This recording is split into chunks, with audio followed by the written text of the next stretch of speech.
বারবার ইন্ডিয়া এদিকে বিএনপিকে ধরে, জামাত ইসলামকে ধরে, রাজনৈতিক যত দল আছে বড় বড় তাদেরকে বারবার, বিশেষ করে সেনাবাহিনী যারা আছে এদেশে, এদেরকে চেষ্টা করেছে যে যে কোনো কায়দায় যেন এটা বন্ধ করা যায়। আন্তর্জাতিক আদালতে মামলা অলরেডি হয়ে গেছে, এখন এদেরকে ডাকা আরম্ভ করবে সামনে। ইন্ডিয়া বেশ ভালোভাবে জানে, প্রমাণ সব তো আছে ইন্টারনেটে। শাপলা চত্বরে কিভাবে কি করেছেন সব প্রমাণ এখন বের করে ফেলছে। পৃথিবী এত উপরে চলে গেছে। এখন যদি সত্যিই মোদির বিরুদ্ধে এই মামলা হয়ে রায় হয়ে যায় হেগে, আন্তর্জাতিক আদালতে হেগে যদি সত্যি রায় হয়ে যায়, ও কি পাগল হয়েছে এমনি? সে তো ধুতি পরে আছে, ধুতি খুলে বাকি যা আছে ওইটা বেরিয়ে যাবে।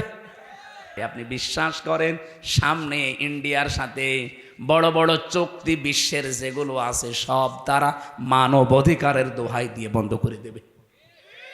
ওদের সাথে ব্যবসার চুক্তি বন্ধ, ওদের দেশের লোক আরো বাইরে যারা আছে ওদের সব পাঠিয়ে দেবে। সে তো ধুতি পরে আছে, ধুতি খুলে বাকি যা আছে ওইটা বেরিয়ে যাবে। ও কি পাগল হয়েছে এমনি? এটা কি কোরআনের কথা বিশ্বাস করেন? এই জন্য আগামীতে কেউ যদি আসেন দায়িত্বে, জুলুম করবেন না। তাহলে আপনি যে টার্গেট নিয়ে এগিয়ে যাচ্ছেন ওই টার্গেট ফিল আপ হওয়ার আগে আপনি পড়ে যাবেন। আমার কথা বোঝা গেছে? জুলুম করলে কিন্তু কাঙ্ক্ষিত স্থানে পৌঁছানো যায় না। কোন মানুষ যদি জুলুম করে, পাপ করে, সীমা লঙ্ঘন করে ফেলে, তখন আমি আল্লাহ ওকে আর ছাড় দেই না, তখন ওকে কঠিন এবং অপমানজনক আযাবের ভেতরে ফেলে দেই। ইন্নামা নুমলি লাহুম লিয়াজদাদু ইসমা ওয়া লাহুম আযাবুম মুহিন। সূরা আলে ইমরানে আছে 4 নাম্বার পারা 12 নাম্বার পৃষ্ঠা 9 নাম্বার লাইনে পাবেন, এটা শেষের অংশে আছে। আল্লাহ তাআলা বলেন, এই যে বিডিআর হত্যা, 57 জন অফিসার হত্যা, বিশেষ করে শাপলা চত্বরে আলেমদের হত্যা, এই দুইটা হত্যার পেছনে সরাসরি জড়িত আছে ইন্ডিয়া নিজে। এখন প্রমাণ আস্তে আস্তে বের হচ্ছে। অলরেডি আন্তর্জাতিক আদালতে হেগে ওদের বিরুদ্ধে 2 জনের বিরুদ্ধে মামলা হচ্ছে, হাসিনা আর মোদি। এই 2 জনকে যদি সত্যি ওখানে নিয়ে যাবজ্জীবন জেল অথবা ফাঁসির রায় দিয়ে দেয়, শেষে ইন্ডিয়ার সাথে বিশ্বের বহু দেশের সম্পর্ক মানবাধিকার নষ্ট করার জন্য খারাপ হয়ে যাবে। আমি একটাও বানিয়ে বলছি না, সব আমার এখানে রেকর্ড আছে, আন্তর্জাতিক তথ্য সব। মাইক্রোসফট নাম শুনেছেন? 257টা দেশ নিয়ে তারা রিপোর্ট বানিয়েছে, বিশেষ করে বাংলাদেশের শাপলা চত্বরটা নিয়ে। আর ওদিকে বিডিআর হত্যা যে কথা তুলেছিলাম, এখান থেকে আমার নিজের কাছে এই কথা মনে হচ্ছে, আমি নিজে যেহেতু রিপোর্টগুলো গতকালকে পেয়েছি, আর আমি বলছি একটা আমার নিজের না, খ্রিস্টানদের বানানো রিপোর্ট। ওরা তো আমার বন্ধু না, মুসলমানদের বন্ধু খ্রিস্টানরা। ওরা যখন এগুলো দিয়েছে আগস্টের 5 তারিখের পর থেকে, এই কারণে হঠাৎ করে এখন মুসলমানদের উপর অত্যাচার আরম্ভ করেছে, যেন বিশ্বের দৃষ্টি এখন অন্যদিকে যায়। আরে বিশ্বের মানুষ আপনাদের মতো গরুর মুত খায় না, আমরা জাতে মাতাল হলেও তালে ঠিক আছি। এই জন্য অনেকে এখন মুখ ফিরিয়ে নিচ্ছে, কাউকে যখন রাজি করতে পারে নাই, বহুবার চেষ্টা চালিয়েছিল। আপনি দেখেননি, বারবার জামাত ইসলাম বলেন, বিএনপি বলেন, রাজনৈতিক দল বলেন, ধর্মীয় যারা আছে তারা বলেন, বারবার আমরা চাচ্ছিলাম তাড়াতাড়ি নির্বাচন দিয়ে দেন, দিয়ে দিলে কি হবে, ইউনূস চলে যাবে, ওরা আবার কনভেনশন করে সব ঠিক করে ফেলবে। আর ও চাচ্ছিল যদি এভাবে অন্তত 2 বছর কেটে যায় তাহলে দেশ কন্ট্রোলের বাইরে চলে যাবে। অলরেডি এখন সামরিক একটা ঘাঁটি তৈরি হচ্ছে। আপনি দেখেছেন এই কয়েকদিনের ভেতরে মোদির মুখ শোকাতে শোকাতে এখন মনে হচ্ছে বান্দরের পেছন হয়ে গেছে। সামনে আরো কয়েকটা গেম আসতেছে। ইউনূস ভালো কি খারাপ এটা আমি জানি না, কে ওনাকে চালাচ্ছে এটা আমার দেখার দরকার নেই, কিন্তু আমরা ইন্ডিয়ার এই বলয় থেকে বের হতে চাই। কারণ এই শয়তানরা 54 বছরে উপকার করেছে, যা যদি 10 টাকার উপকার করে 90 টাকার ক্ষতি করিস। আর সবচাইতে বড় ক্ষতি হচ্ছে আল্লাহর ঘরগুলো তারা ভাঙছে। এর চাইতে আর কি ক্ষতি হতে পারে মুসলমানের? আমার ঘর ভেঙে দিলে আমার এত কষ্ট লাগতো না। এ কথা বলছে না কেন? ১৫০০ বছর আগে একবার আল্লাহর একটা ঘর ভাঙতে এসেছিল। কে? আবরাহা। কে? কি করেছে আল্লাহ দেখেছেন? কাসফিম মাকুল বানিয়ে দিয়েছে। আর এই শয়তানরা আল্লাহর একটা ঘর সে তো ভাঙতে পারে না, শুধু ভাঙার জন্য এসেছিল। আরে অলরেডি ভেঙ্গে ভেঙ্গে সব মাটির সাথে গড়িয়ে ওই জায়গায় এখন মন্দির উদ্বোধন করছে আর মিথ্যা ধোয়া তুলছে। দিনের পর দিন যায় আর ধোয়া তোলে যে এখানে 500 বছর আগে নাকি মন্দির ছিল। আঠর বাসে যেহেতু রাজনৈতিক মহল অনেক বড়, ওই মানুষগুলো চিন্তা ভাবনা করবে আমি তো আর রাজনৈতিক ময়দানের বড় নেতা না, আমি একজন কর্মী মাত্র। আমি একটু টাচ দিলাম, যতটুকু পেয়েছি আপনাদের। জুলুম যারাই করবে, এই যে মোদি আজ যে জুলুম করছে, ও যে টার্গেট নিয়ে যাচ্ছে, কোরআন 100% সত্য বিশ্বাস করি, ও জীবনেও সাদ্দাদের মতো টার্গেটে পৌঁছাতে পারবে না। টার্গেটে পৌঁছানোর আগেই দেখবেন পড়ে যাবে। চা বিক্রি করতো, পরবর্তীতে দেখবেন তামাক বিক্রি করবে, নিচে নামিয়ে দেবেন আল্লাহ। চা বিক্রি করতো, ওরা তামাক বিক্রি করাবে।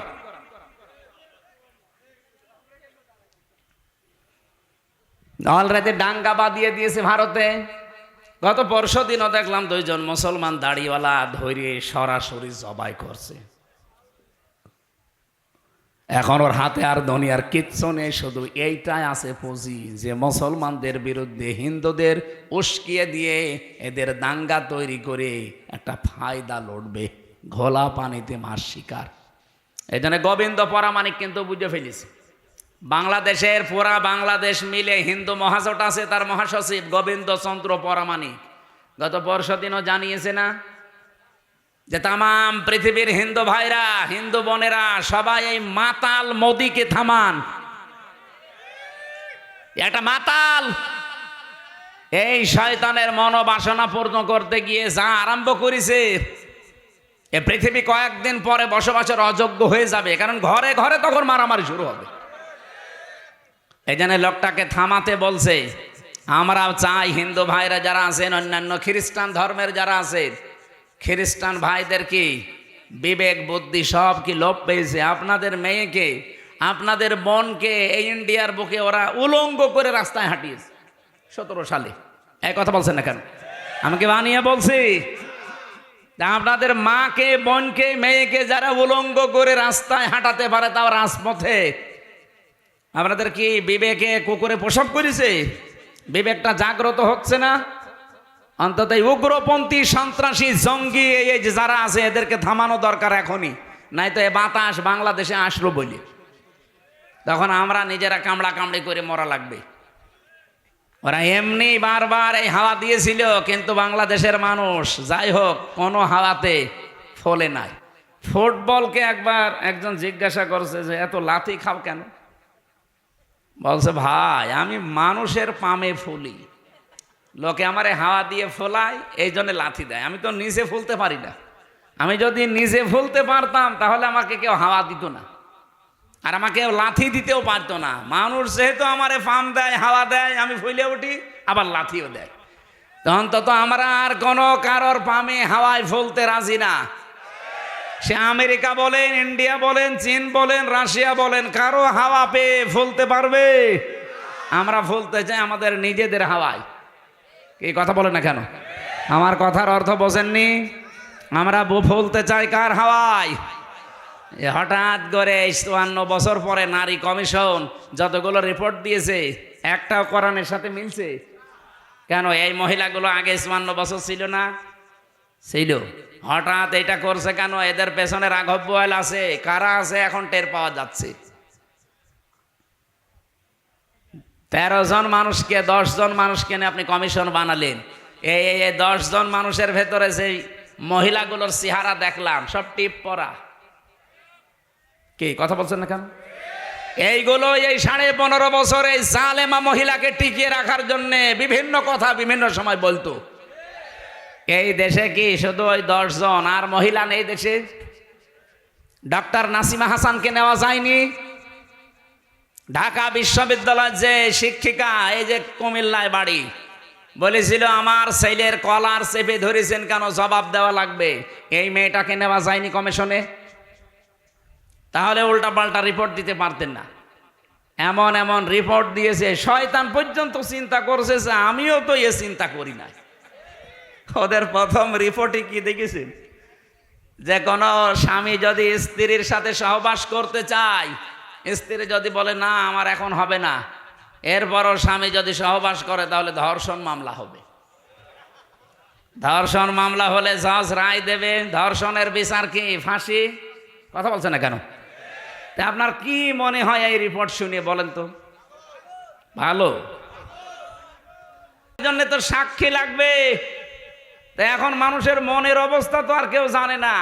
একই জোর করেছে আর স্ত্রী কি রাজি হচ্ছিল না, এটা তো স্বামী স্ত্রী ছাড়া কেউ জানে না। এখন ওই জায়গায় সাক্ষীর জন্য আপনাকে মানুষ বসিয়ে রাখা লাগবে, অথবা ইউটিউবারদের রাখা লাগবে। আমার মাঝে মাঝে এই যে 318 পৃষ্ঠা পুরাটা পড়লাম, পড়ে আমার মনে হচ্ছে এগুলো মেয়াদ উত্তীর্ণ গাঁজা খেয়েছে। মানে মেয়াদ আলা গাঁজা খেলেও মানুষ এত নিচে নামে না, এ মেয়াদ পার হয়ে গেছে, ওই গাঁজা খেয়ে পুরা মাতাল। এই জন্য এদেরকে এই নাটোরের পাশের জেলা পাবনায় পাঠানো দরকার। এরকম মানুষ বাইরে থাকলে সব সমাজ নষ্ট করে ফেলবে। কথা বলে না কেন? এটা তো 1 নাম্বার গেল, আর বাকিগুলো তো আরো খারাপ। 2 নাম্বারে দিয়েছে যে দেহ আমার সিদ্ধান্ত আমার। দেহ আমার সিদ্ধান্ত আমার, মানে দেহ কার? এ দেহ আপনি আমার এই যে 33 বছর বয়স, 34 বছর আগে হামজা নামে কেউ আমি ছিলাম না। আমার মা বাবার দায়িত্ব ছিল বিছানায় থাকা, বাকি যা করার কে করেছে? দেহ আমার হয় কি করি? আলাহুল খালকু ওয়াল আমরু। আল্লাহ বলেন আমি বানিয়েছি, সিদ্ধান্ত বলেন বলেন। এই আয়াতের পুরা বিরুদ্ধে লিখেছে তারা, যে দেহ আমার সিদ্ধান্ত আমার। 3 নাম্বারে তারা লিখেছে যে যারা যৌন কর্মী আছে এদেরকে শ্রমিকের মর্যাদা দেওয়া লাগবে। আরে ভাই, যৌন কর্মী যারা, এরা যদি শ্রমিকের মর্যাদা পায়, তাহলে যারা ডাকাতি করে তারাও তো পুলিশকে বলবে ভাই আমরাও শ্রমিক, আপনারা আমাদের ধরবেন না, কারণ এই ডাকাতি করা খুব রিস্কের কাজ। আর যে শ্রম দেওয়া লাগে গাছ কেটে রাস্তায় ফেলে, কি কথা বলছে না কেন? আমি সাতক্ষীরা থেকে আসার সময়, ওই যে আশাশুনি মাছের ঘেড় এলাকা, ওই 17 সালের দিকে আসার সময় ডাকাত পড়েছিল রাস্তায়, বিশাল এক গাছ কেটে রাস্তায় ফেলেছে। কেবল মনে হয় একটু আগে কেটে ফেলে রেখেছে, কারণ গাছ কাটতে 2-3 জন সরিয়ে নিয়ে এসে একেবারে জায়গা মতো রাখতে দেখলাম। ওই যে সূর্য ইসের আলো জ্বলছিল লাইটের, ওর ঘাম ঝরছে। এখন আমি কাজ খুলে দিলাম, আমার দিকে তাকিয়ে বলছে হুজুর আপনার টাকাও নেব, আল্লাহ মাফ করবে। আরে শয়তান, যা আছে নিয়ে আমার গাড়িটা আগে ছেড়ে দি। আল্লাহরে বিশ্বাস আছে। কি বলছে? ও বলছে আমাদের এলাকায় আপনি মাহফিলে এসেছিলেন, আপনাকে আমরা চিনি, আপনার টাকাও নেব, আল্লাহ মাফ করবে, আপনি চলে যান। মানে গাছ এত কষ্ট করে ফেলে রেখেছো, ঘাম ঝরছে কপাল দিয়ে। ওরা তো তার পরের দিন প্রশাসনকে বলতে পারতো না যে ডাকাতি করা কি কষ্ট, আপনারা তো টের পান না। গাছ কেটে 4-5 জন নিয়ে রাস্তায় ফেলে রাখা লাগে। এই দেখেন ঘাম ঝরছে, আমরা শ্রমিক। ওরা বলতে পারে না যে আমরা শ্রমিক, তাও তো ওদের শ্রমটা অন্তত হচ্ছে, এটা জুলুম হচ্ছে তারপরে। কিন্তু যারা যৌন কর্মী, এদের ওপরে কি জুলুম করলেন আপনি? বলেন, আপনি কি কি একটা ন্যায় বিচার দিলেন তাদের ওপরে? আমার মনে হয় আপনি পার্সেন্টেজ খুঁজে দেখবেন, রাজবাড়ির এই দৌলতপুর ঘাটে, যশোরের এই জায়গায়, আর নারায়ণগঞ্জেরটা তো বন্ধ হয়ে গেছে, যেখানে যেই পতিতালয় ছিল ওখানে যে দেখেন যত মহিলা আছে, একটাও নিজের ইচ্ছা করে আমার মনে হয় যায়নি, গেলেও খুব কম। হয়তো ধোকায় পড়ে গেছে, প্রবঞ্চনার শিকার হয়ে, অথবা প্রেমে ছাকা খেয়ে যে কোনো কায়দায় ওখানে গেছে, যে আর বেড়াতে পারে না। প্রতিদিন এই যে 8টা 10টা 15 20টা পুরুষের সাথে তারা কি প্রোটেস্ট কিছু নেয়? কিভাবে তাদের ব্যবহার করছে? আপনি যে বিশ্ব স্বাস্থ্য সংস্থা যে রিপোর্ট দেয়, স্বামী বাদে অন্যের সাথে মিলন যারা করে, এদের এই যে HIV কি বলে এটারে, এইডস হওয়ার সম্ভাবনা 100%-99 আপনি এই কমিশনের মাধ্যমে রিপোর্ট দিয়ে যৌনকর্মীর উপর আপনি ন্যায় বিচার করেন না, আরও বিচার করেছেন। ওদের সব এইডসের দিকে ছেলে দিয়ে আমার মনে হয় ওরাও 2 দিন পরে দেখেন মিছিল বের করবে যে এই নারী কমিশন তো মানা দূরের কথা, ওদের ফাঁসি দিয়ে দিন। শয়তানরা আমাদের জীবনের উপর আরো অত্যাচার বাড়িয়ে দিচ্ছে। শুধু HIV ওদেরকে এই যে 1 লক্ষ মানুষ আজ দেহ ব্যবসা করে সারা বাংলাদেশে, মানে একেবারে যেগুলো সরকারি হিসাবে, এই মানুষগুলোকে আমার মনে হয় আলেমদের পরামর্শ নিয়ে সরকারের যে বাজেটগুলো আছে এখান থেকে টাকা পয়সা দিয়ে এদের পুনর্বাসন করে দিন, হয় একটা কর্মসংস্থান দেন সম্মানজনক, তারা সম্মানজনক জীবন নিয়ে তারা পরিবার নিয়ে দরকার হয় যদি সেরকম পরিবেশ পায় বিয়ে শাদী করে জীবন চালাক।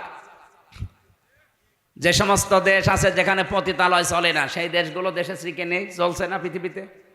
আপনাকে কোন কারণে এই পাপের কাজ করা লাগবে? যেখানে জেনা ব্যভিচার ওপেন হয়ে যায় সেই দেশে আমার আল্লাহর রহমতের দৃষ্টি আল্লাহ তুলে নেয়, গজবের দৃষ্টি নিক্ষেপ করে। বলেন নাউজুবিল্লাহ। এই দেশটাকে গজবে ফেলে দেওয়ার জন্য এরা কাজ করছে, আর এদের পেছনে কিছু রাঘব বহাল আছে। এই জন্য আমরা বলতে চাই এ কমিশন মানা তো দূরের কথা, এ কমিশন যা রিপোর্ট দিয়েছে রিপোর্ট না, ও কমিশনই আমরা মানি না। ওদেরকে এই মুহূর্তে বাতিল করে হয় পাবনায় দিয়ে দেন অথবা ফাঁসি দিয়ে দেন।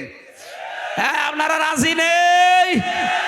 হয় ওদের স্থান পাবনায় দেবেন, নাই ফাঁসি দেবেন। কোরআনের 13টা আয়াতের উপরে হাত দিয়েছে ওরা।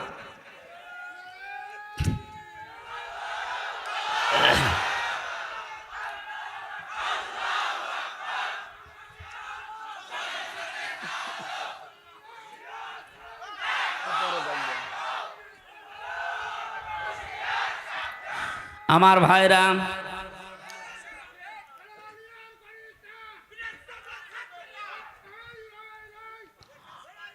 আমার যে কথা বলছিলাম আমি বৃষ্টি নিয়ে, আল্লাহ রাব্বুল আলামিন এই পৃথিবীতে যে বড় বড় 4টা রহমতের ঘোষণা দিয়েছিলেন তার 1 নম্বরে ছিল বৃষ্টি, 2 নম্বরে ছিল কন্যা সন্তান।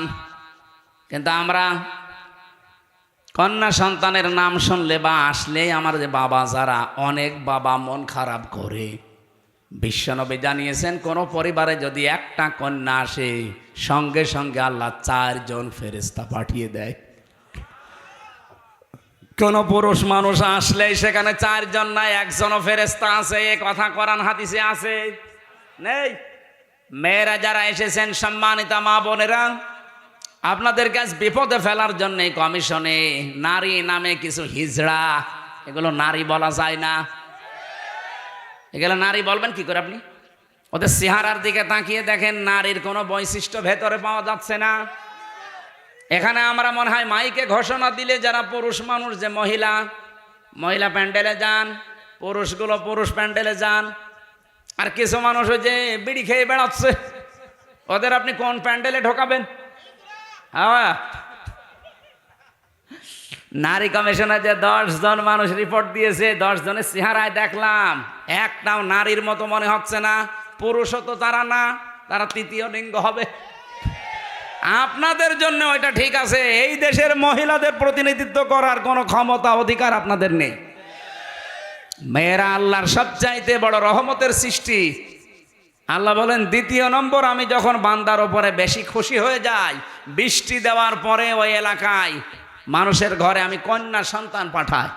এই জন্য যার একটা কন্যা আছে নিজেকে ছোট ভাববেন না। ছেলে হলে মেয়ে হলে এটা সিদ্ধান্ত আল্লাহ। ছেলে হলে আপনার সব কিছু করে দেবে, কে বলেছে আপনাকে? মেয়ে হলে দুনিয়া আখেরাত 2টাই উজ্জ্বল হয়ে যাবে। দুনিয়া তো আছেই, যদিও আমাদের এই দেশে ইসলাম না থাকার কারণে মেয়েদের অনেক অধিকার নষ্ট হচ্ছে। ইসলাম আসলে অধিকারগুলো পঙ্খানো মেয়েরা ফিরে পাবে। ওরা মেয়েরা মেয়েদের নাম দিয়ে বলেছে এদের অধিকার নেই, সমান অধিকার এদের দেওয়া লাগবে। কিভাবে দেবেন আপনি? আমি পুরুষ মানুষ, হাফ প্যান্ট পরে আমি খেজুর গাছে অন্তত রস পাড়তে পারবো, মেয়েরা পারবে? আমি এখন আমার মনে হয় শুধুমাত্র এই মাজা থেকে হাঁটু পর্যন্ত ঢাকা থাকলে নাভি থেকে একটা প্যান্ট পরে এখান থেকে কুষ্টিয়ায় চলে যেতে পারবো, কোনো অসুবিধা নেই। একটা মেয়ে লোকে যেতে বলে তো পারে? কুষ্টিয়া না, এখান থেকে এই নাটোরের বাজার পর্যন্ত গেলে চারিদিকে সেল্লিবিল্লি হয়ে যাবে। আর ওদের বলে সমান অধিকার দেওয়া লাগে। অধিকার সমান কিসের? ওদের মর্যাদা আমাদের চাইতে 3 গুণ বেশি। সুবহানাল্লাহ বলতে পারেন নাই? এই জন্য মেয়ে যাদের বাড়িতে আসে, হযরত ওমর বলেন যে বাড়িতে একটা মেয়ে আছে, মনে করবেন সেই বাড়িতে আল্লাহর একটা জান্নাত আছে। সুতরাং যারা মেয়ের বাবা আছেন, 1 মেয়ের বাবা আপনার একটা জান্নাত, 2 মেয়ের বাবা আপনার 2টা জান্নাত, 3 মেয়ের বাবা আপনার 3টা জান্নাত। আল্লাহ রাব্বুল আলামিন আমার যে 3টা মেয়ে দিয়েছে, আল্লাহ আমাদেরকে যেন নবীর এই হাদিস অনুযায়ী জান্নাতেও এরকম 1টা 2টা 3টা করে দান করেন, বলেন আমিন। 3 নম্বরে একটু ভালো করে শুনবেন হাদিসটা। আল্লাহর নবী বলেন 3 নম্বরে আল্লাহ যখন বেশি খুশি হয়ে যায় তখন ওর বাড়িতে আল্লাহ মেহমান পাঠায়। কিন্তু আমাদের তো সমস্যা, মেহমান আসলে আমাদের মন খারাপ হয়ে যায়। 4 নম্বরে বিশ্বনবী মুহাম্মদ রাসূলুল্লাহ জানিয়েছেন এই পৃথিবীতে আল্লাহ সব চাইতে যখন একেবারে খুব বেশি বান্দার উপরে খুশি হয় তখন তাকে রোগ দেয়। এই জন্য রোগ শোক হলে আপনার জীবনের অপরাধগুলো আল্লাহ মাফ করেন। জানা অজানা যত অপরাধ করেছিলেন এগুলো আল্লাহ আস্তে আস্তে রোগের কারণে, যদি জ্বর হয় এই জ্বরের কারণে একটা গুনাহ আল্লাহ মাফ করে দেয়। পথে চলতে ফিরতে হোঁচট খেয়েছেন, হোঁচট খেয়ে হঠাৎ করে নখ ভেঙে গেছে, রক্ত বের হচ্ছে, মনে করবেন আমার একটা গুনাহ আল্লাহ মাফ করে দিয়েছে। এই জন্য রোগ শোক হলে আল্লাহর কাছে শিকায়েত করা না, অভিযোগ করা না, আরো শুকরিয়া করা দরকার। যদিও দুনিয়ায় কষ্ট হচ্ছে, এই কষ্টের মাধ্যমে আমার জীবনের পরবর্তী যে জীবন আমার আখিরাতের শুরু হচ্ছে, এটা শান্তি, স্বস্তি এবং কল্যাণময় আল্লাহ করার চেষ্টায় আছে। সুবহানাল্লাহ। নবীজি বলেন 4টা রহমত তো মানুষ খারাপভাবে অসন্তুষ্ট হয়, পছন্দ করে না, কিন্তু 4টা গজব আছে দুনিয়ায়, এই 4টা গজব পেলে মানুষ খুব খুশি হয়। 1 নম্বরে যৌতুক। এটা কি? এটা গজব। এইটা পেলে আমরা খুশি না বেজার? সে হুজুর বলেন আর খেজুর বলেন, সবাই যৌতুকের জন্য খুশি, অথচ যৌতুকের টাকা খাওয়া আর পায়খানা খাওয়া এটা সমান না? না, সমানও না। কারণ পায়খানা খেলে একটা গোনা হয় আর যৌতুকের টাকা নিলে ডবল গোনা হয়। একদিকে তো কবিরা গোনা আর একটা জুলুমের গোনা।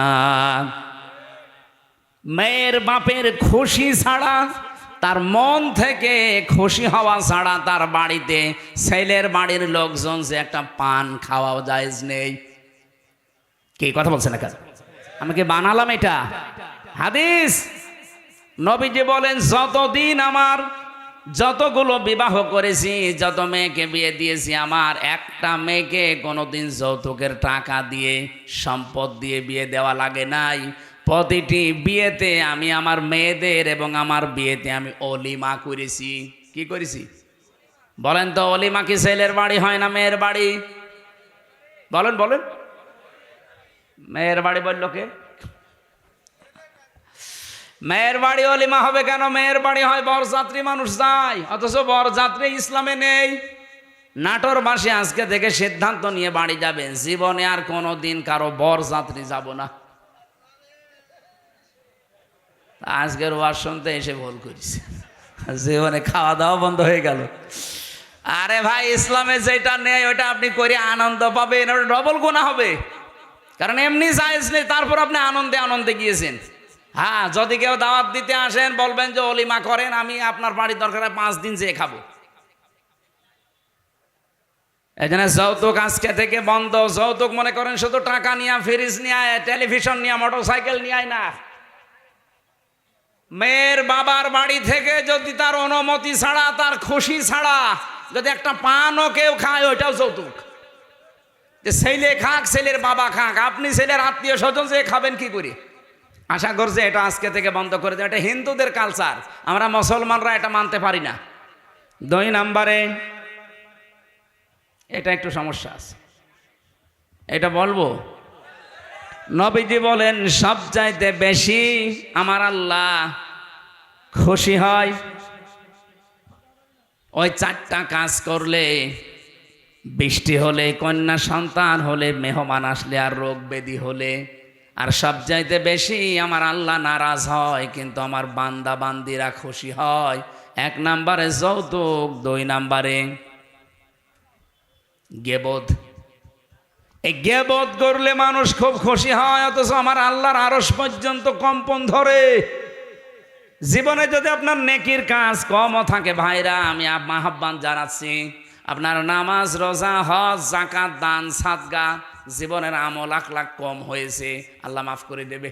কিন্তু গেবদ যদি আপনি কারো করে থাকেন, ওটা আবার শোধ দেওয়া লাগবে।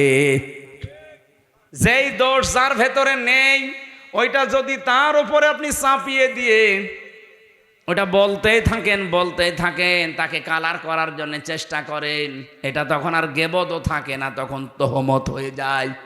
আর এটা বাংলাদেশে সবচাইতে বেশি চলছে।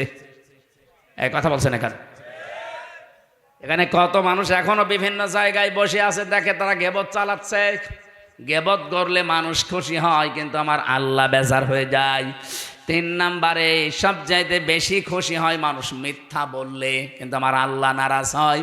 4 নম্বরে আল্লাহ পাক সবচাইতে বেশি নারাজ হয় সুদ খেলে, কিন্তু মানুষ খুশি সুদ পেয়ে।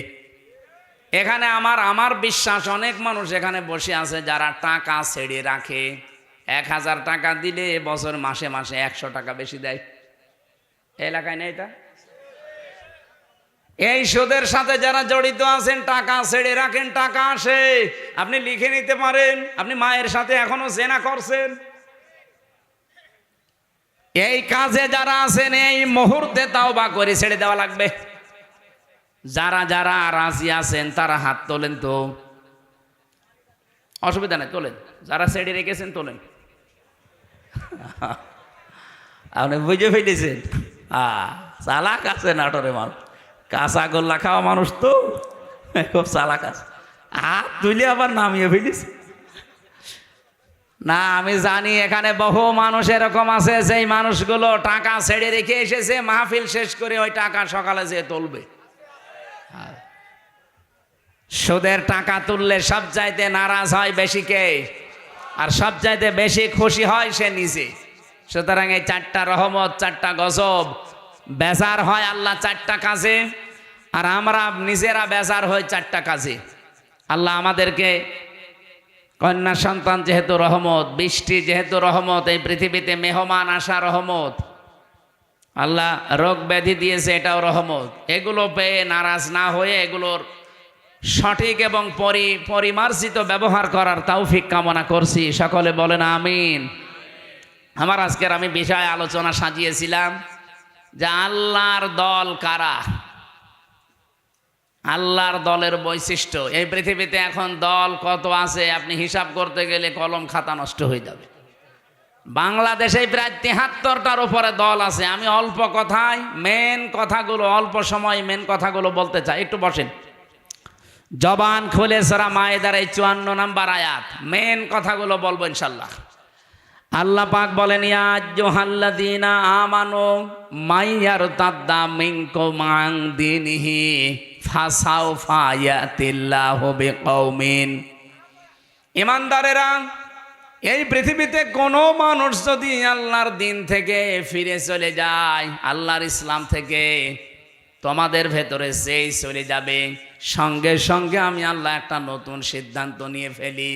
ফাসাউফা ইয়াতিল্লাহু বিকওমিন, এমন একটা দল, এমন একটা জাতি, এমন একটা গোষ্ঠী তৈরি করে দেই, ইউহিব্বুহুম ওয়া ইউহিব্বুনাহু, যারা আমি আল্লাহকে ভালোবাসে, আমি আল্লাহ নিজেও তাদেরকে ভালোবাসি। বলেন সুবহানাল্লাহ। নাটোরবাসী যেহেতু এই দেশে এখন প্রায় 73টার উপরে শুধু দল চলছে, 49টা আছে রাজনৈতিক নিবন্ধিত দল, বাকি আছে নিবন্ধনের বাইরে। যত দল আছে ধর্মীয় জেনারেল মিলে বলেন আগস্টের 5 তারিখের পরে, আমি বাংলায় বলছি এবার, কত মানুষকে আমরা বিভিন্ন নাম দিয়ে দেখতে পাচ্ছি ইসলাম থেকে বের হয়ে যাচ্ছে। কথা বোঝেন? কেউ বিভিন্ন মানুষের উপরে দোষ চাপিয়ে বলছে আমি এর ভেতরে নেই, চলে গেলাম। প্রকারান্তে আপনি ইসলাম থেকেই বের হয়ে যাচ্ছেন। ইসলামের একটা বিধান যদি কারো ভালো না লাগে, তার মানে আপনি তো আর আমাকে ভালো লাগে না তাই জন্যে চলে যান না। আপনার ইসলামের বিধান ভালো লাগে না, তার মানে আপনাকে ভালো লাগছে না কার? বলেন বলেন। আপনি প্রকারান্তে আল্লাহকেই যেন বলছেন যে না, এ বিধান দেওয়া ঠিক হয়নি, হামজা তো বাবার কথা জীবনও বলতে পারে না, ও বলবে আমার আল্লাহর কথা। আল্লাহর কথায় যেমন নামাজ পড়ো আছে, আল্লাহর কথায় যেমন জাকাত দাও আছে, আল্লাহর কথায় ঠিক এইটা আছে যে আমার এই কোরআনকে প্রতিষ্ঠা করো।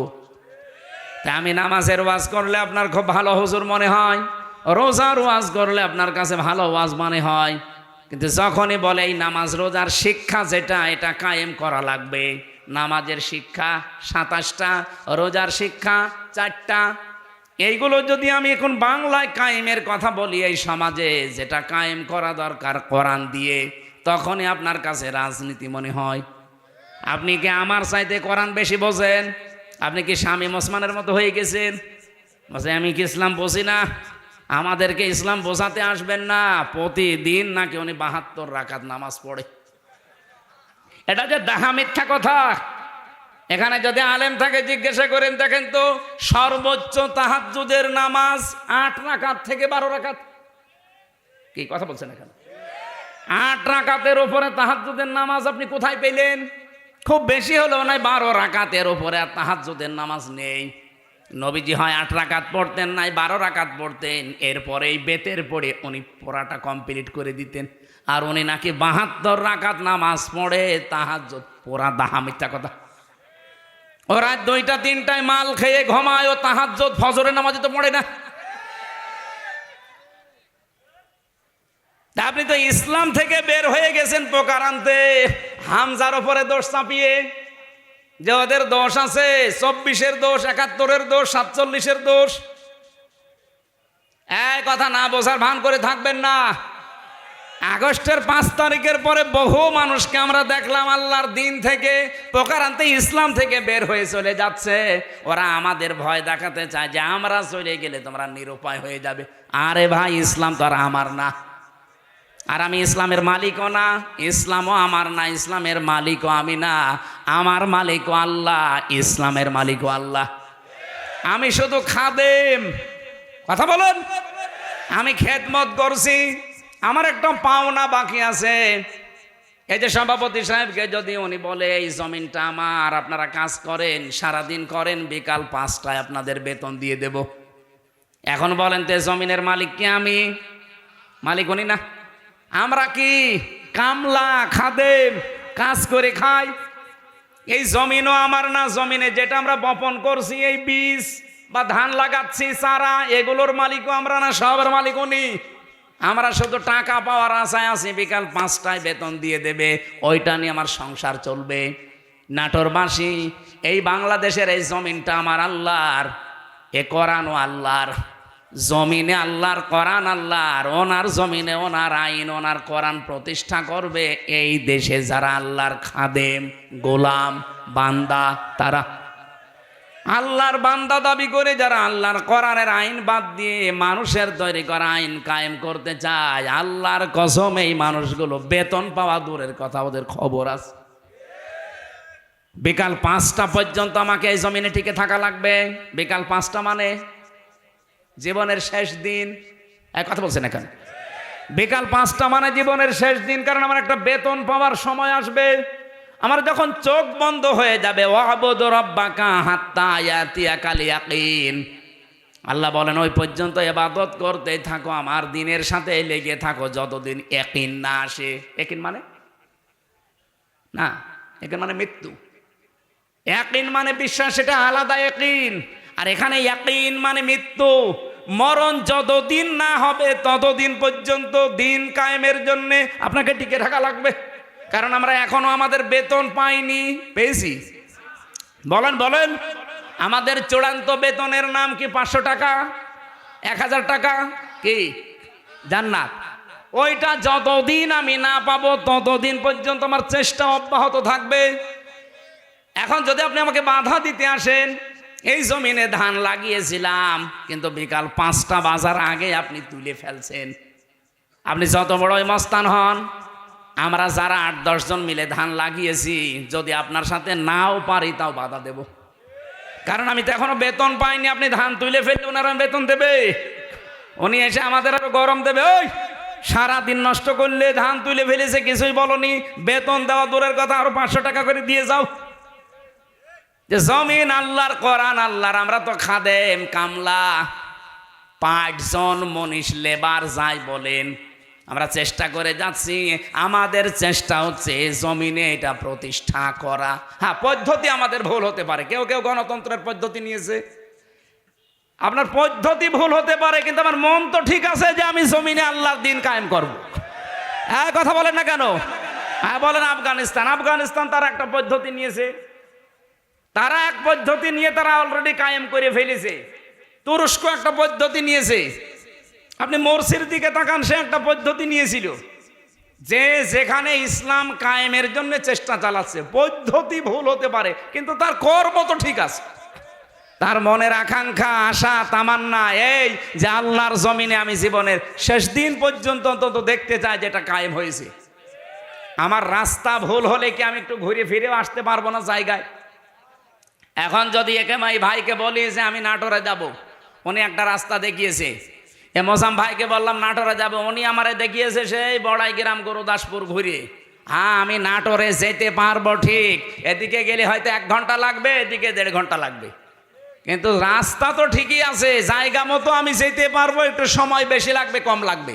বাংলাদেশ সহ বিশ্বে যারা ইসলাম কায়েমের জন্য চেষ্টা চালাচ্ছে, সবার মনের অবস্থা ঠিক আছে, কিন্তু রাস্তাটা একটু ভিন্ন হওয়ার কারণে অনেক মানুষ ফতোয়া দেয় উল্টাপাল্টা। ওরা গণতন্ত্র করে, জীবনেও কায়েম করতে পারবে না।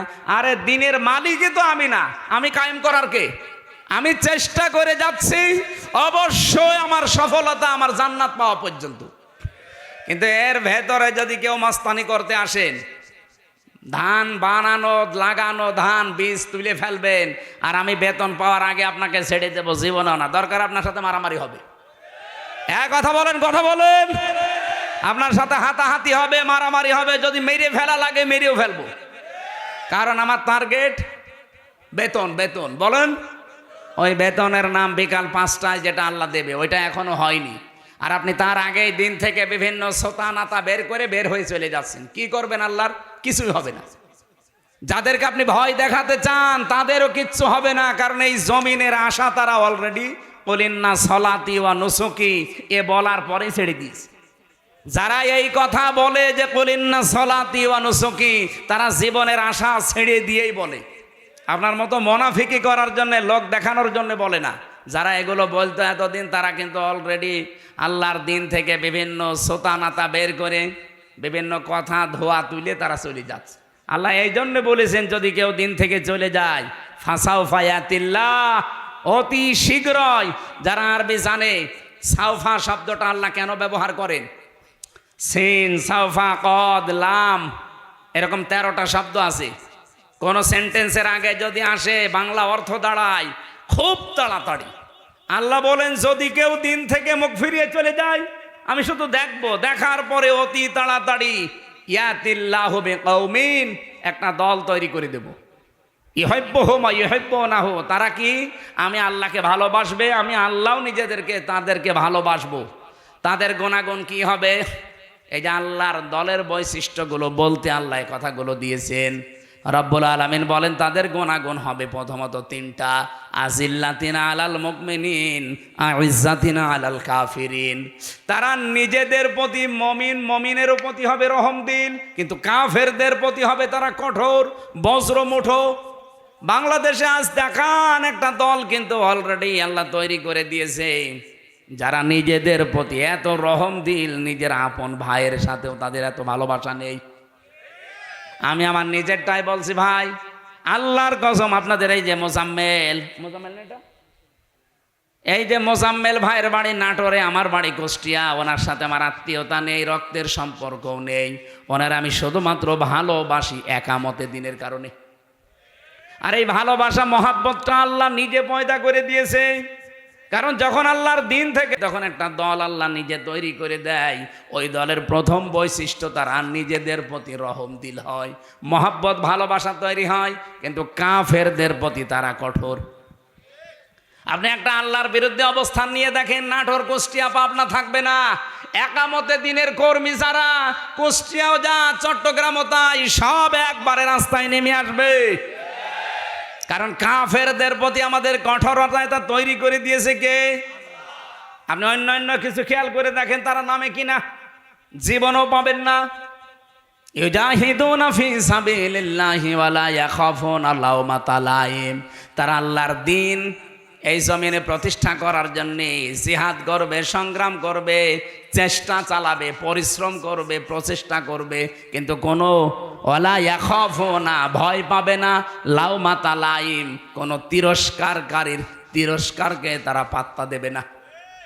আমি যেই দিন থেকে কুলিন্না সলাতি ওয়া নুসুকি ওয়া মাহইয়ায়া ওয়া মামাতি লিল্লাহি রাব্বিল আলামিন বুঝে বুঝে পড়েছি, ওই দিন থেকে কে আমার পেছনে লেগেছে, গিবত করে, আমার উপরে আন্দাজে দোষ চাপায়, কোনো কিছু আমার মনে আর স্থান নেই।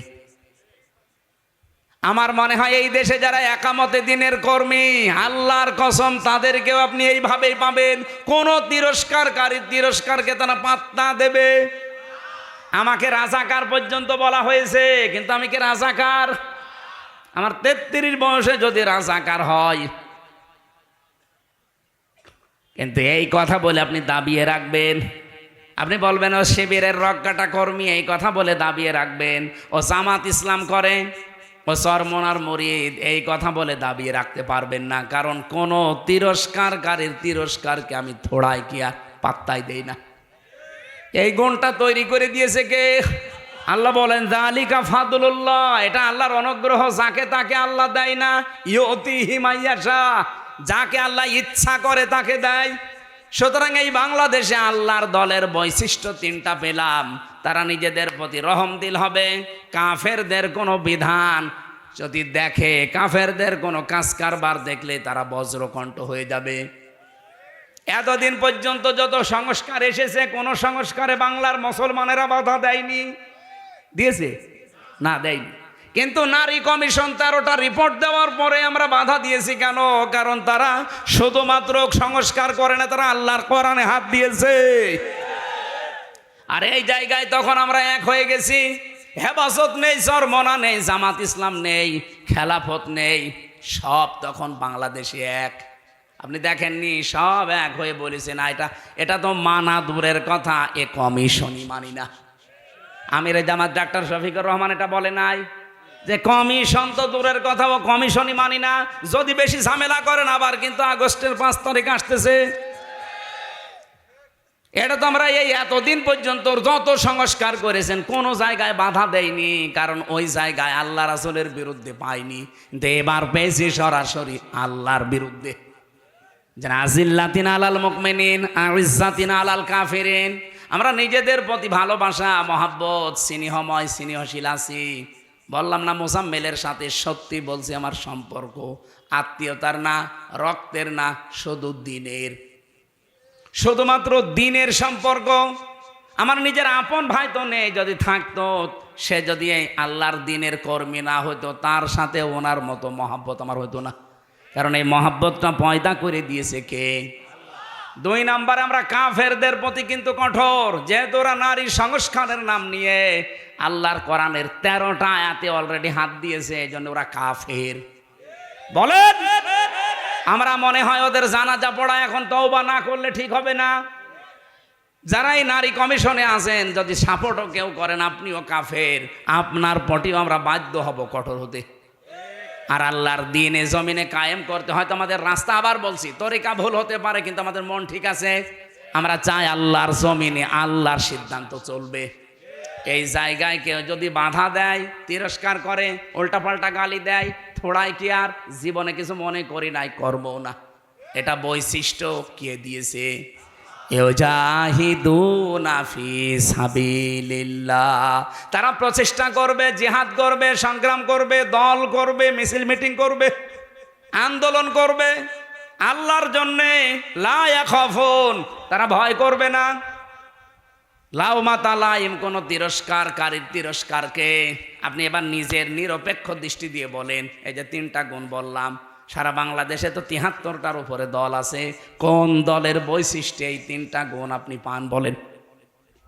আপনি আন্দাজে বলবেন না, আপনাকে বলাও দরকার নেই, মনে মনে সিদ্ধান্ত নিয়ে দেখেন। এই কোরআনের সূরা মায়েদার 54 নম্বর আয়াতের সাথে কোন দল, বাংলাদেশের তো 73টা দল আছে, কোন দলের সাথে মিলছে?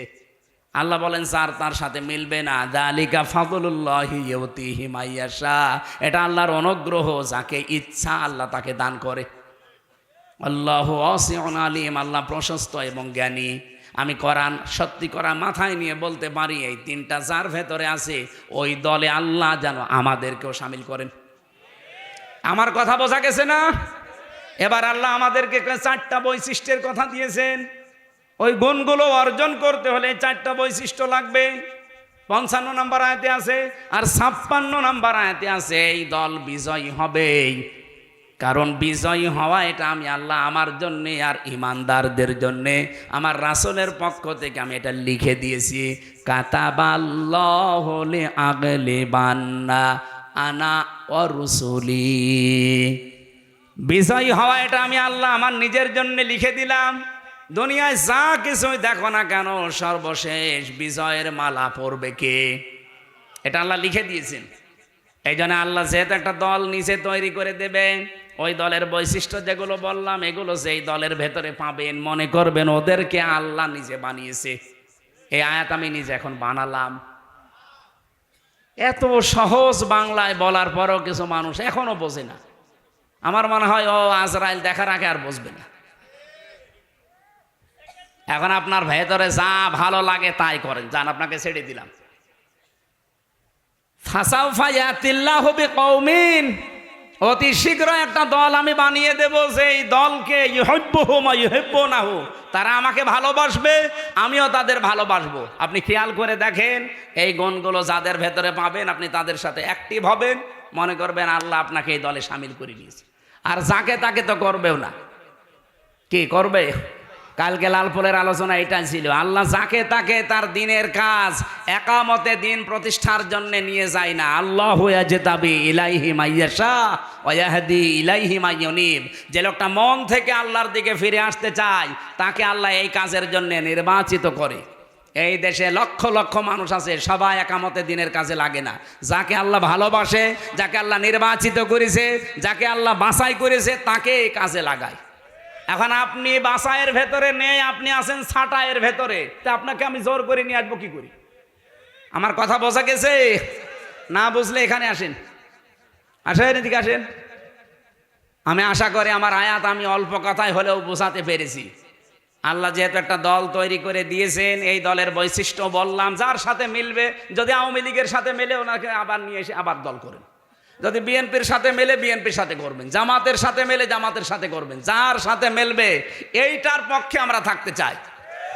এর বাইরে কোনো বাবা দাদা খালুর কথা আমরা আর শুনতে রাজি না। এতদিন শুনে শুনে কপালে আগুন লাগিয়েছে। আল্লাহ আমাদেরকে যে দল একটা তৈরি করার কথা বললেন, ওই দলের বৈশিষ্ট্য দিলেন, কোরআন থেকে শুনলাম। এই দলে অন্তত দয়া করে আমাকেও যেন শামিল করেন, আমাকে যেন বাছাইয়ের ভেতরে রাখেন, ছাঁটাই করে না দেন। আল্লাহর একটা নিয়ম আছে, ছাঁটাই আর বাছাই। আল্লাহ আন্দাজে কাউকে কেউতে খালি খালি ছাঁটাইও করে না, কাউকে বাছাইও করে না। বাছাই করতেও কিছু নিয়ম আছে, ছাঁটাই করতেও কিছু নিয়ম আছে। বাছাই করার নিয়ম কি? এই যে গুণগুলো আস্তে আস্তে পয়দা করে দেবে। আর ছাঁটাই করার নিয়ম হচ্ছে গুণ পয়দা করার জন্য আল্লাহ তার মন তৈরি করে দেয়, কিন্তু এই লোকটার মনই নেই। এই যে গিরিশচন্দ্র সেন, এই লোকটা পুরা কোরআন শরীফের বাংলা করেছে পুরাটা, এবং কি তাফসির লিখেছে, কিন্তু লোকটা মুসলমান হয়নি।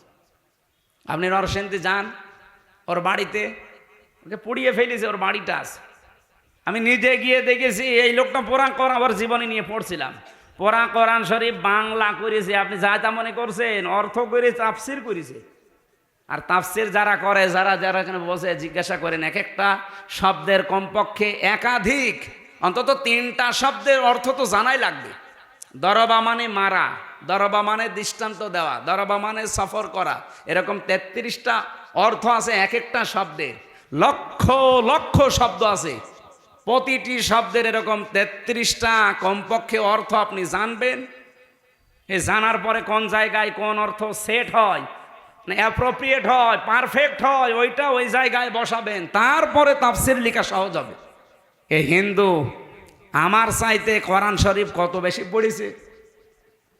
এখানে ইনি আলেম কিনা জানি না, হাসি তো যত আলেম বসে আছে আমি গ্যারান্টি দিয়ে বলতে পারি, একজনও বুকে হাত দিয়ে বলতে পারবেন না যে পুরা কোরআন শরীফের প্রতিটি শব্দের অর্থ আমার জানা আছে।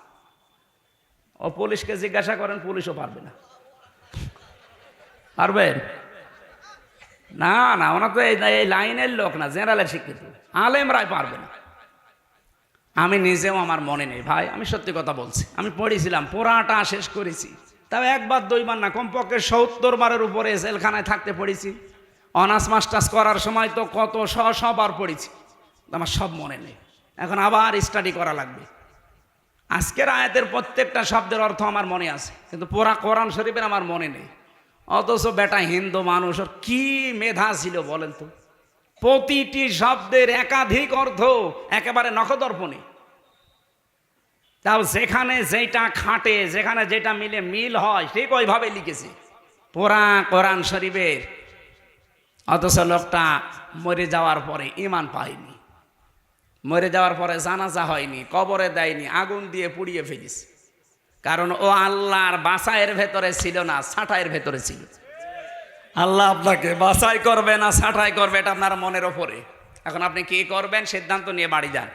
আমি যে জেলখানায় মেয়েদের যে বই লিখেছিলাম, তাদের যে পারিবারিক জীবনের সমস্যা এবং তার সমাধান, বিশেষ করে মেয়েদেরটা আপনারা নেবেন। এটা শুধুমাত্র নারীদের জন্য আর একটা পুরুষের জন্য আছে। এটা পড়া, ওদের পরিবারে যে সমস্যা করে কি কি জিনিস নিয়ে, 120 পৃষ্ঠা। এটা ওদেরকে পড়াবেন, কাজে লাগবে। কোথায়? এখানে আছে, ওই যে ওই গাড়িতে আছে, যাওয়ার সময় নিয়েছেন এই যে গাড়িতে। আর এই যার সিস্টেটটা নেবেন, যারা শিক্ষিত মানুষ তারা নেবেন, এটা অনেক তথ্য দিয়েছি। আর মেয়ে যে মাদ্রাসার মাহফিল, তো এরা টাকা পয়সার জন্য আর আবার আহ্বান জানাচ্ছে, টাকা তোলেনি একবার। আরও যারা দিতে চান, যদি থাকে, আপনারা যাওয়ার সময় বিভিন্ন জায়গায় ওদের লোক থাকলে দিয়েছেন। আর হ্যাঁ, ব্যাগ নামিয়ে দেবো আবার। হ্যাঁ, আপনারা কই ব্যাগালা কই? মহিলা প্যান্ডেলে যারা আছে, ছোট ছোট বাচ্চাদের পাঠিয়ে দিন। আয় রে আল্লাহ রে, মোনাজাত কি করবো? এই যে 2 ঘন্টা ওয়াজ করলাম, আরে মানুষ এখন চলে যাবে। এটা মোনাজাতটা করে দেন ভাই, টাকা পয়সা দেন না দেন, মোনাজাতটা করে দেন। মাদ্রাসার মাহফিলটা একটু খেয়াল রাখবেন, এই মাদ্রাসা যেন টিকে থাকে, 51 বছর টিকে আছে, এটা যেন কিয়ামত পর্যন্ত থাকে। হয়তো এই মানুষগুলো আর 20 বছর পরে থাকবে না, কিন্তু এটা টিকে থাকে যেন কিয়ামত পর্যন্ত। ওই গাড়িতে যাওয়ার সময় নিয়েন, আর ওনাদের লোকজন যেখানে আছে ব্যাগে একটা দিয়ে দিয়েন। আল্লাহুম্মা আমিন।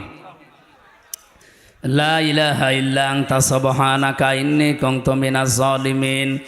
আল্লাহুম্মা গফিরলি ওয়ারহামনি ওয়াহদিনি ওয়াফিনি ওয়ারযুকনি ইয়া রাব্বাল আলামিন। আল্লাহ, রাত 12:30 পার হয়ে 11:30 পার হয়ে গেছে। গভীর রজনীতে কোরআনের কিছু মূল মেসেজগুলো আমরা শুনেছি, এগুলোর উপরে তুমি আমাদেরকে কবুল করে নাও। ফাসাউফা ইয়াতিল্লাহু বিকওমিন, অতি শীঘ্রই তুমি এমন একটা দল তৈরি করবে, ইউহিব্বুহুম ওয়া ইউহিব্বুনাহু, যে দল তোমাকে ভালোবাসবে তুমিও ভালোবাসবে। আল্লাহ, ওই দলে আমাদেরকে শামিল হওয়ার সুযোগ করে দাও। দিন কায়েম হয়েছে বাংলাদেশে, 56,000 বর্গ মাইল কোরআন দিয়ে চলছে, এটা যেন দেখে মরতে পারি, তৌফিক দাও। এ মাহফিলের আয়োজন করতে গিয়ে যারা শ্রম দিল, এদেরকে ক্ষমা করে দাও। বিশেষ করে সম্মানিত সভাপতি আমার আরাফাতের ভাই আলহাজ আব্দুর রব চৌধুরী, আল্লাহ তোমার নামে নাম, মেহেরবানি করে তাকে ক্ষমা করে দাও। বিশেষ মেহমান যারা এখানে উপস্থিত আছে, প্রত্যেককেই কবুল করো আল্লাহ তাআলা। মেয়েরা যারা বসে আছে, বিভিন্ন রোগ শোক তাদের আছে, কোরআনের ইজ্জতে তাদেরকে তুমি শেফায়ে কামেলা আজেলা করে দাও। আমি সহ যারা অনেকে অসুস্থ আছি, আমাদেরকেও তুমি শেফা দান করো। কোরআনে কারিম থেকে যে মূল কথাগুলো বলেছি, আল্লাহ আমি যেভাবে বুঝলাম, এদেরকে ওইভাবে বোঝার তৌফিক দাও। এগুলো জীবনে মেনে চলার সুযোগ দাও। প্রশাসনের জন্য দোয়া করছি, এই বাগাতিপাড়ার থানার ওসি, টিএনও, জেলার ডিসি, এসপি সহ পুলিশ কনস্টেবল যারা, এসআই সহ দারোগা সহ যে ভাইরা আজকে পাহারা দিয়েছে আমাদেরকে, এদের বাড়ি ঘর, আত্মীয় স্বজন, মা বাবা, এদের সব কিছু তুমি পাহারাদার হয়ে যাও। আজকের দায়িত্বটা তুমি ইবাদত হিসাবে তাদের কবুল করো। বাংলার প্রশাসনের ওপরে তোমার রহমত নাজিল করো আল্লাহ। যত ষড়যন্ত্র হচ্ছে দেশটা নিয়ে, আল্লাহ তুমি ছিন্ন ভিন্ন করে দাও। নারী কমিশনের নাম নিয়ে কিছু হিজড়া মহিলা তোমার কোরআনে হাত দিয়েছে, আল্লাহ তুমি তাদের হেদায়েত দাও, যদি না থাকে তাদের থেকে জাতিকে বাঁচাও। কত বড় ক্ষমতা! এই 15.5 বছরে জালেমদের ক্ষমতা হয়নি যে তোমার কোরআনে হাত দেওয়া, অথচ এই মানুষগুলো তোমার কোরআনের 13টা আয়াত বাদ দিয়ে দিয়েছে। জানি এদেরকে তুমি হেদায়েত দেবে না, তারপরও যদি থাকে হেদায়েত দাও, না থাকলে তাদেরকে তুমি ধ্বংস করে দাও। যারা ঈমান এবং ইসলাম নিয়ে ষড়যন্ত্র করে বাংলাদেশের মুসলমানদেরকে নিয়ে, আল্লাহ তাদের কবল থেকে দেশের মানুষদেরকে বাঁচাও। আল্লাহ তাআলা ইসরায়েলের হাত থেকে ফিলিস্তিনকে রক্ষা করো। পৃথিবীর মানচিত্র থেকে তাদেরকে তুমি, এই ইসরায়েল নামক এই অভিশপ্ত জাতিদেরকে তুমি হালাক করে দাও। ভারতের মুসলমানদের জন্য তুমি হামে ও নাসির হয়ে যাও। আল্লাহ তাআলা এই পৃথিবীর সবচাইতে বড় কসাই, একটা একটা করে তোমার ঘরগুলো ভেঙে দিচ্ছে। এই সন্ত্রাসী জাতি, এই উগ্রপন্থী হিন্দুদের থেকে আল্লাহ তুমি ভারতের মুসলমানদেরকে বাঁচাও, তোমার ঘরগুলো তুমি রক্ষা করো। আল্লাহ এলাকায় মাটির নিচে যারা কবরে ঘুমিয়ে আছে, আল্লাহ কবরগুলো জান্নাত বানিয়ে দাও। এই মাদ্রাসাটা কিয়ামত পর্যন্ত দিনের মার্কাজ হিসাবে কবুল করে নাও রব্বুল আলামিন। জীবনে কোন মোনাজাত কবুল হয়েছে জানি না, আজকে হাসিদেরকে নিয়ে, যুবক যুবতীদেরকে নিয়ে হাত তুলেছি। জীবনের অপরাধগুলো আজকে আমরা সত্যি স্বীকার করছি জনসম্মুখে যে আমরা অপরাধী। এমন কোনো অপরাধ নেই যা জীবনে আমাদের নেই, সব অপরাধগুলো স্বীকৃতি দিলাম। আল্লাহ তুমি মাফ করে দাও। এই পুরা জায়গাটা আল্লাহ তুমি নেকি দিয়ে পাল্টিয়ে দাও। স্বেচ্ছাসেবকের দায়িত্বে যারা আজকে পালন করেছে, আল্লাহ এই মানুষগুলোকে তুমি, যে মা পেটে নিল, মায়ের পেট সহ কবুল করে নাও। এই কোরআনের কথাগুলো যারা প্রচার করে, এই মিডিয়ার ভাইদেরকে আল্লাহ তুমি প্রচারক হিসাবে, দিন প্রচারক হিসাবে কবুল করে নাও। এ জেলায় আসলে আগে কোরআনের মহব্বতে বুকে টেনে নিত আমার আবু বকর সিদ্দিক মামা। আল্লাহ মামাকে কবরে তুমি মাফ করে দাও। আমার মোজাম্মেল হক কোরআনের জন্য ছুটে আসে, তাকেও তুমি কবুল করো। 3টা বছর জালেমের জেলখানা, আমি এখনও অসুস্থ। ডাক্তাররা বলছে স্বাভাবিক হতে সময় লাগবে। আল্লাহ তোমার হাতে সব, আমাকে তুমি আগের মতো শরীরটা, কণ্ঠটা ফিরিয়ে দাও। বারাকাল্লাহু লানা ওয়া লাকুম ফিল কোরআনিল আযীম। মরণের আসলেই যেন শেষ কথা বলতে পারি, লা ইলাহা ইল্লাল্লাহু মুহাম্মাদুর রাসূলুল্লাহ। আসসালামু আলাইকুম। যান, আস্তে আস্তে যান। এই যে গাড়ি থেকে মেয়েদেরটা নেবেন, মেয়েদেরকে পড়াবেন। ছেলেদের একটা আছে, স্বামীরা পড়বেন। আর একটা শিক্ষিত মানুষদের আছে, ওটা সৃষ্টি নিয়ে। ওটা যদি শিক্ষিত মানুষ